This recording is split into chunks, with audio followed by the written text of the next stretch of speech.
Warning, you are about to enter the BGP suite.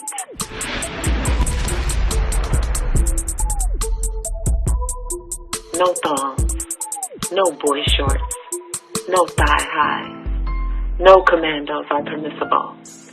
BGP, big girl panties only. So pull up to woman up. And no, please don't leave with your panties in a bunch. Welcome back to BGP, and we are doing our follow-up with Black women and obesity. Last we spoke, we said we would come back with solutions. Before we get to the solutions, I wanted to discuss just a few more things before we tie into our recommendations. And so recently, there was kind of like this news for a while where a certain comedian, Ari Spears, was making fun of Lizzo. Like, he was asked a question about his thoughts on her music, and he went into, I think she looks like a piece of the shit emoji, right? Mm-hmm. And I noticed a lot of people in our community, the Black community, makes fun of women that they detest because of our weight. And so my question to both of you ladies is, what are your thoughts on, like, if we're trying to tell women that we need to be better and eat healthier, do we think making fun of how a person looks helps with the person to decide to get healthy? Absolutely not. I think making fun makes matters even worse, because I don't think people really understand that food addiction, much like any other type of addiction, if you don't get the proper help for it, all you do is get progressively worse with it. You choose that as your comfort. Mm-hmm. And as long as you make fun of people rather than make healthy suggestions for them or something that you can do to assist them, you're really making matters worse. And I think it's unfortunate that you're right. In our community, we tend to laugh at people and make fun of them rather than help them. Yeah. Yeah. Mona? I'm going to have to agree. Making fun of anybody is not a good thing. You don't know what people are struggling with. You don't know why they are obese or morbidly obese. You know, there might be some underlying issues. There might be some things out of their control. So, you know, we need to start treating people as human beings and having empathy for people that are larger than us. I agree. So I also noticed that another particular individual, and not that we want to focus on celebrities, but there's another individual, just like Lizzo, in my opinion, who doesn't really bother anyone, but she's always kind of made to be the blunt of the joke. Like, and her name is Gabrielle Sidibe. Mm-hmm. A lot of people make fun of her.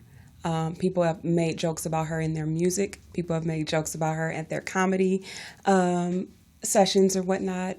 And you have influencers who also make fun of her. And I sit there and I wonder, like, do we really want to see Black women get healthy? Do we really want to see us win as a community, as a unit? Or is it just, I don't know. I don't feel like we're really serious. I don't feel like people take into consideration encouraging women to be healthy. What do you think? I agree. I think it's unfortunate. Here's this woman with a huge talent. You know, she's a wonderful talent. She's an amazing actress. When I think of Precious, that movie Precious, how she acted her butt off in that. And the most that people can do is make fun of her weight. Yes, she struggles in that area. That's something that she struggles with. But for us to call ourselves always trying to be a sisterhood and empowering women, why would we break this woman down and hurt her? And people don't understand the level of messing up your self-esteem and your self-worth and your having these insecurities that comes from that. Because like you said, it's not just celebrities that make fun. Right. I have had baby daddies and that just break you down with that weight thing, because it is such a big issue in our society. Mona? I think somewhere in the sisterhood of failure, you know, people, they make fun of her. She looks like she's a sweetheart. She doesn't bother anybody. I could see if she was somewhere talking trash or, you know, talking about people, but she's living her life. Leave her alone. Exactly. Yeah. So I know we briefly touched on in the previous, like part 1, about how I would notice how a lot of us that are on the big side are, you know, fairly young, don't have children, and we were saying like we don't want it to give the excuse for the reason why some of us are big is because we have kids, which I agree. But I also wanted to kind of touch on some of the stressors that kind of lead us down that path, such as when we are dealing with untreated trauma from our childhood. There are some of us that have to deal with assaults. There are some of us that really turn to food as our safe haven. You know, like food makes me happy. Food makes me feel good. I had a bad day, I'm going to eat this piece of cake. I had a bad day, I'm going to eat this pizza, right? And so I just kind of wanted to know your thoughts on that. For me, I come from a long line of people that made food a reward. So a lot of times as a little girl or, you know, when you're a child, if food is your reward, like you got a good grade, oh, you want mom to make you your favorite cake, then you start having a really unhealthy relationship with food. It's not you're eating to live, you're living to eat. And that's what we have to get out of that mindset, is we have to change the way we deal with, I mean, and it has to start from a young age. It is motivating our children to be, have a healthier relationship with food, because food can be that thing. Like you said, you know, nothing makes you feel better when you're dealing with a heartache or you're dealing with a breakup or any type of, or somebody dying for anything. But what we do, we bring food over to the family. Right. You know what I mean? We bring all this Popeye's chicken. Right. And of course you're going to eat it because it's comforting. And it's much like hitting a blunt. It plays on those endorphins in your head, and it satisfies that pleasant feeling. Yeah. I just want to touch on when you talked about some women may have had some trauma in their lives, specifically maybe being sexually violated.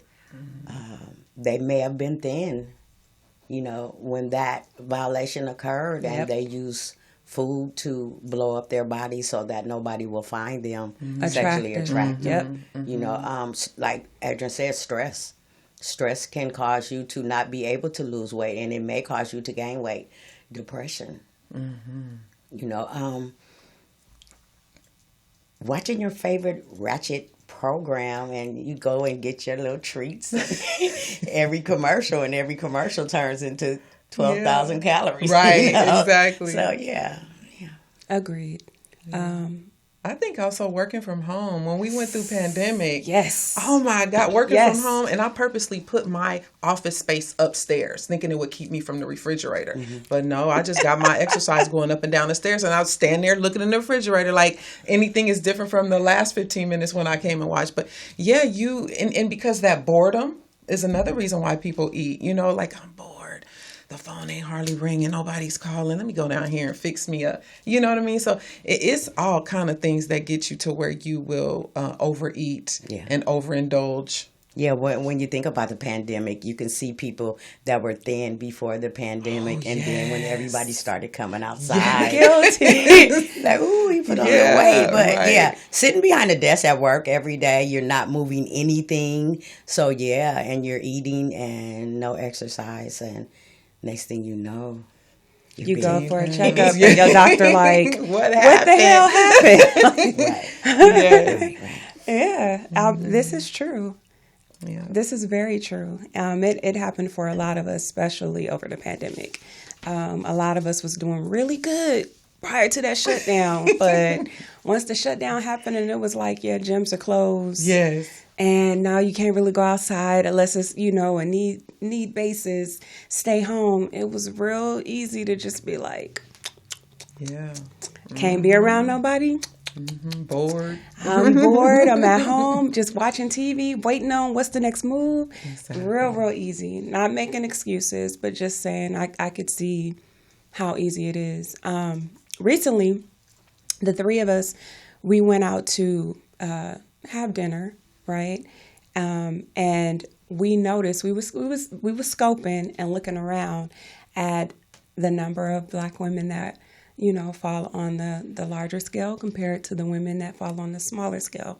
And it was kind of eye-opening because there's a lot of us, myself included, that do need to work on getting to a better healthy position, right? But I'm just wondering, how do we tackle that without it coming across as an attack? How do we tackle that? Because some people come from families where that's normal. We don't even see that as, you know, like, oh, that's unhealthy because my grandmama, my grandma, this is how they did, and they lived to be 80, 90. You know, they may have had some diabetes, they may have had hypertension, they may have lost a foot, right? But they still lived, you know, this long life, you know. And so I guess my question is, how do we tackle that? How do we encourage people to want to get better? Mona? You know, when I think about it, I think about oftentimes we will call each other, like we did, let's go eat. We'll call each other, let's go drink. We'll call each other, let's go to the mall, to a concert, but how often do we call each other and be like, hey, girl, what you doing? Let's go for a walk. Rarely. Yeah. Hey, let's sign up for a dance class. So, you know, yeah. let's go to the gym together. We don't share those types of activities as much as we should. I think that would be a good thing to do. You know, call each other. Let's take a walk. Yeah. Without the Snickers bar. Exactly. And don't cheat afterwards. Right. Yeah. That I think that's a pretty good solution. Yeah. And the struggle is real. I think the thing is we have to find the formula that works for you because every individual is different. And maybe Weight Watchers work for me, or maybe Jenny Craig works for somebody else. But you have to find the formula that works for you. And some people can do just exercise, and some people can do just changing their diet. But some of us got to do it all. And I think encouraging, having a team, your team that constantly encourages you and helps you and doesn't down you and just on you, you know, like maybe setting goals and being that accountability partner for your friends is so helpful, you know. And then we have to break those generational curses. Like I said, in my family, rewarding us with food was a big deal. And now trying to get my granddaughter and my granddaughters to be on that same, it's a little difficult because everybody wants the quick fast food when that's what's damaging us, you know. Yeah. Yeah. Start young. I think also we need to stop wearing stretchy clothes. No, for real, it gives you a false sense of it gives you a false sense of that you're still the same weight because the clothes keep stretching, and then you look up and you want to put on something sleek and A-line, and you can't fit. You're looking like a snake eating a rat, or somebody's like, "When's the baby coming?" And now you're embarrassed. Yeah. So stretchy clothes, no stretchy clothes. Yeah. So let me ask you, because this happened to me, and when I started to work on getting healthy and work on losing, I had family members and friends that said, "Don't get too small. Don't get too small, because then you're gonna look sick and you're gonna look like something wrong with you, you know." Or they'd be like, "What's wrong with you? You sick? What's going on?" Like, did you guys experience that? And if so, how do you tackle that? Oh my God, I heard that so many times. And part of mine was I was trying to lose weight, and on top of dealing with trauma and breakup or whatever, I lost additional weight. And for me, you know, you always have to think of, we can't go by the regular BMI because that is really not for us. But in my mind, you know, to somebody, 147 is an okay weight. But for somebody of my bone structure, 147 is sickly looking. And for people to say, "Oh my God, you look like a crackhead," or you smoking, what's going on? Why you looking like that? Baby daddy gonna say something like, "You looking all skinny and sickly," you know, just really hurting your feelings, you know, and you feeling fit. And the minute you put that weight on, because a lot of times we think of 5 pounds as like a little bit of weight, but think of a 5-pound sack of potatoes. 5 pounds is a lot of weight. And the minute I put 5 pounds on, I feel it in my knees and my back. So you have to get past what people think and do what's best and comfortable for you. I think when you think about your family, especially the older members of your family, they love you just the way you are. You know, they want to squeeze on your fatness, and they don't mean any harm. It just depends on where it's coming from, and you can lose too much. You know, I think to get it tight and get it right, be the best version of you. Everybody is not going to be a size 2, 4, 6, or 8. You know. Be the best version of you. Yeah, I agree. Yeah. Do you think we're putting too much emphasis on thick and healthy? Like, have we gone too far with the thickness? With the title? Yeah. I think so, because there are some of us that we don't want to admit that we're big. We don't want to admit that we are fat.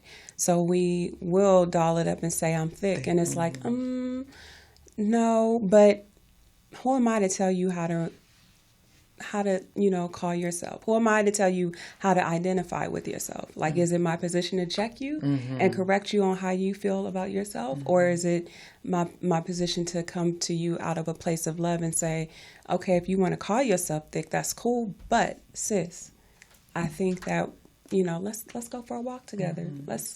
You want to go to the gym with me? Let's go to the gym. I started going to the gym. You want to go with me? I learned that, we've been eating things wrong. You know how every time we go out, we always have those shots first before we eating this? I've learned that we should just kind of cut that in half, and you'll see like a really big change in how, your clothes fit. You should try it, instead of that, you're not thick, you fat.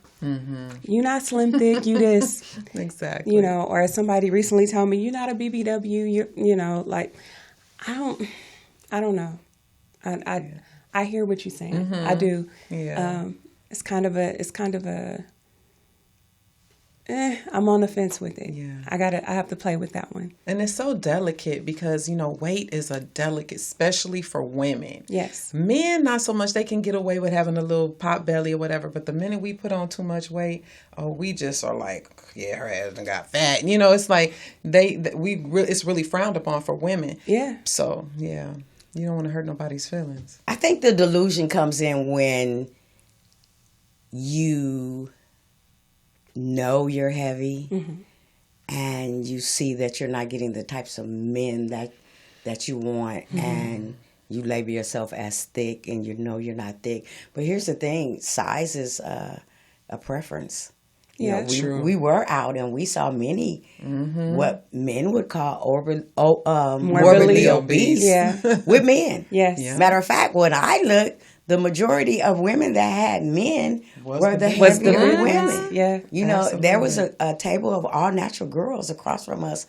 They were by themselves and nobody was trying to talk to them. But the heavier women was partying with the men and they were eating with the men. So it's all perception. You know when you're overweight. Yeah. You know when your clothes are not fitting like you want them to fit. There are some big BBW women, and they look awesome in their clothes. So I guess it's down to who you're trying to attract. But when you start saying you thick and you're not thick, when you can't walk from here to the corner without breathing hard, or you're sweating, having an asthma attack, you have some problems. And I think the first thing to do is to admit that to yourself, and then we start getting better. Yeah, I agree with that. Yeah, I do. I completely agree with that. Another suggestion I would come up with, we need to eat fresher. Yes. We need to eat more raw vegetables, raw fruit. Incorporate that into your diet. For the past couple of weeks, I went 4 days without eating any meat.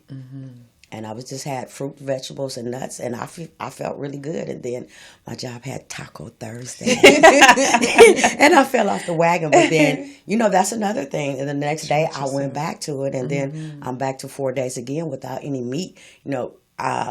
How long does it take meat to get out your system? 2 days? It's a while. A couple of days. A couple of days. But and that's if you're not eating it every day. Right. If you eat it every day, it could be longer. Yeah. And two, remember that they say anything white will kill you. Sugar. Yes. Salt.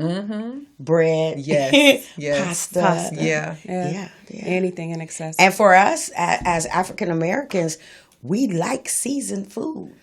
So another thing I can think of is for you to Start learning how to use your herbs, your cumins, your gingers, your turmerics, and your basils and your thymes. When you use those, the flavors come in, and then you use less salt. You know, you can always use Mrs. Dash, and the taste. It's different. It's different, but it's an acquired taste, and the more you do it, you know, the better you are. I would say eat as healthy as you can 5 days a week, and eat what you want on the weekends. How about intermediate fasting? Intermediate fasting. Now, I do the intermediate fasting. 8 I can eat, and 16 I can't eat, and I eat anything I want in those 8 hours because as soon as I wake up, I am starving. So that's a good thing to do. Also, in the morning before you brush your teeth, drinking like 8 ounces of water. That starts all your organs going. And before you go to sleep, 8 to 16 ounces of water, preferably warm waters, because while you sleep, it's breaking down all the food, you know, so... Yeah, those are some things that and I think we need to stay away from the fads, all the little fad diets that come out. You need to stay on something that you can do consistently because the minute you stop those fad diets, you gain your weight back as you go back to eating the same way that you were eating. And I can tell you from experience, I probably have lost the same 50 pounds 10, 15 times. And that's because I would do the cabbage soup and all these other little things that were out there. And you do lose the weight. But the minute you go back to regular eating, that weight comes back on. So we have to stay away from the fads, change your entire lifestyle of how you see food, eat food, cook food, prepare it. You know, a lot of times people don't think about, when we were growing up, we had fried food at least 3 or 4 times a week. Pork chops, chicken, you know, whatever else. And then look at the grease that ends up on the ceiling of your house or on your stove. You got a stainless steel stove that gets ruined behind grease and all this kind of stuff. What do you think it's doing to your arteries and your, you know what I mean, your cholesterol, because it's clogging your arteries.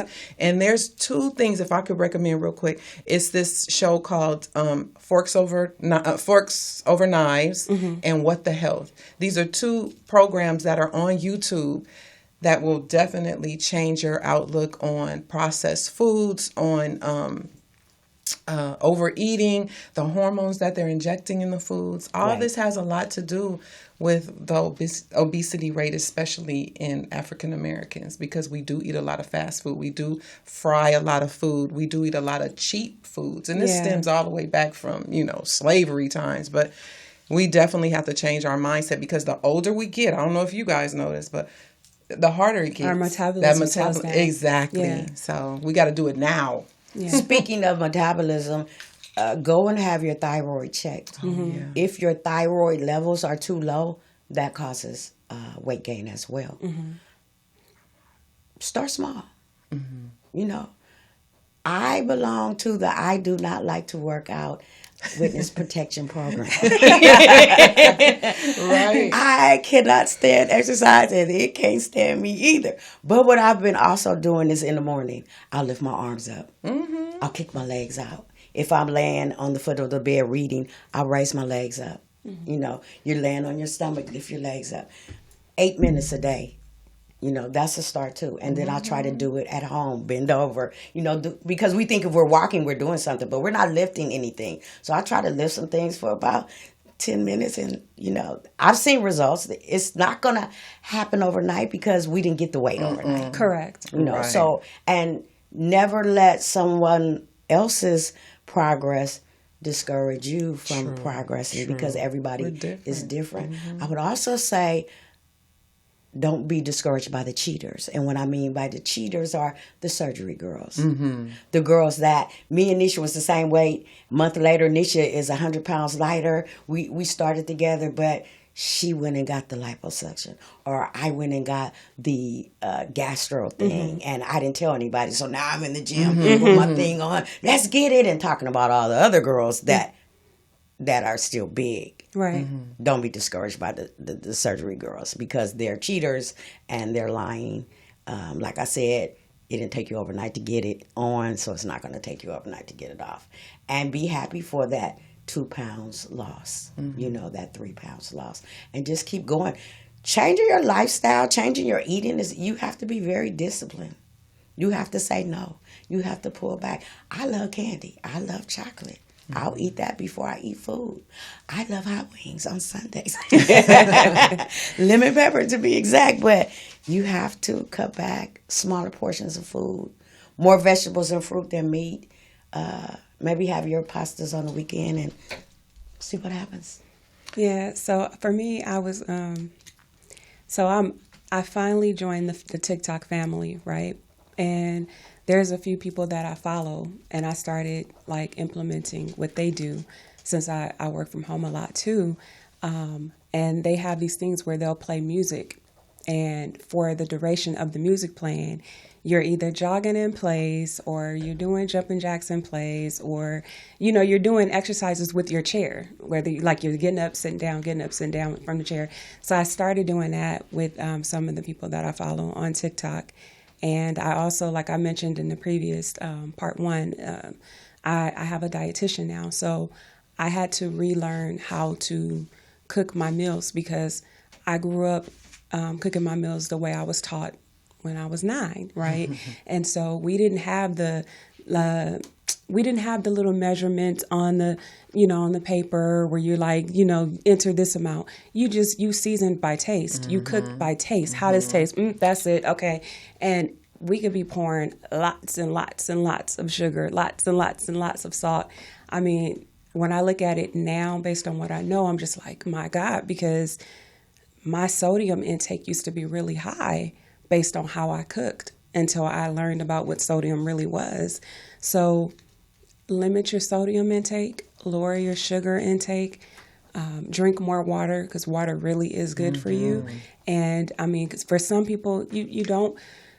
I know people in my life, because I was one of them for a long time until I got comfortable, that I didn't like going to the gym because I just felt like when you think of the gym, you think of all slim people working out, and you, in your head, you think they're looking at you. And that's not even the case for some. A lot of times, most of them minding their own business, doing their thing. But in your head, you're like, everybody's looking at me, so I don't want to go. Right. So if that's your story, since social media is prevalent and it's not going anywhere, there's different people that you can follow that will work out with you while you're at home. Whether you want to use chairs to start off slow, you want to do the lady push-ups instead of the man push-ups, you want to, kind of dance, because some people like to dance for exercise instead of running the track all day or whatnot. Whatever it is that can work for you, I would encourage you to start with that. And you could start small. Like Mona said, don't expect like high results overnight, because the same way we didn't gain the weight overnight, it's going to take time for it to come off. And just stay positive and work on you. Figure out what is your triggers that gets you to the point where you turn to food as your source of comfort. Because I know for me, it was me dealing with traumas that took place in my childhood. And so now I know when those triggers come about, I address it. Like, why is this bothering me? Why is this getting to me? Instead of me just like, let me eat a couple cookies. And think about what's going on. Is why is this getting to me, instead of just doing that stuff in my face. And so that's my solutions, and I'm gonna turn to you. I think too is that we have to make some reasonable, realistic goals for ourselves. You're not going to lose like you said, you're not going to lose it overnight. You can't compare yourself to the next person. Making small goals for yourself. Like if you keep a journal and you're journaling your food, all of that helps, because it has been many a times at the end of the day, I'm like, oh, I didn't barely eat. And then I'm like, oh yeah, I ate this. Oh yeah, I ate that. But when you write it down and you actually see it on paper after every meal, that gauges, where you are and okay, so I can't really eat that much for dinner because I've already had 1,500 calories for breakfast and lunch. So those things like that is keeping a journal, having realistic goals, like 2 to 3 pounds a week is more realistic than thinking, you don't went to the gym 5 times out of the week and you're going to get on the scale and see 10 pounds gone. Right. That is discouraging. And what ends up happening, you give up because it's not happening like you think it's going to happen. The older you are, the slower that process is. Get exercises that are fun.